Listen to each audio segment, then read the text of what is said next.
உங்களுக்கு பகிர்கிறேன்.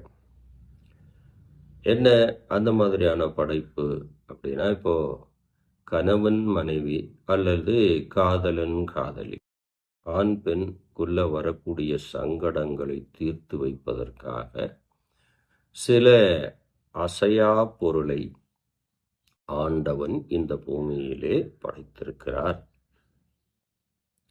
எப்பயுமே ஒரு கணக்கு வச்சுக்கோங்க. அந்த நம்ம சொல்கிறோம், பூமியில் பாறைகள், மண் புழுதிகள், செம்மண்கள், காரமண்கள், உப்பு படிந்த மண்கள், இதெல்லாம் அங்கங்கே பூமியில் இருக்கும். அது புவியீர்ப்பு விசையின் அந்த தாக்கத்துக்கு தகுந்தாற் போல அங்கங்கே அந்த மண்கள்லாம் மாறுபட்டு இருக்கும்.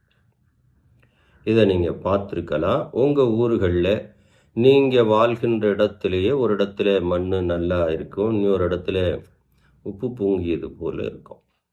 இதெல்லாம் நீங்கள் கவனிச்சிருப்பீங்க. இது இயற்கையிலேயே சில வைப்ரேஷன், சில மாற்றங்கள் அந்த பூமியில நடந்துட்டு இருக்கு.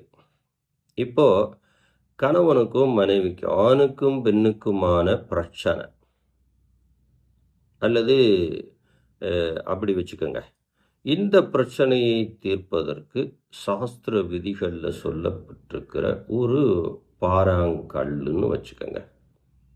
ஏடா அது பாறாங்கல்லா அப்படின்னு சில இடங்களில் மலையாளத்தில்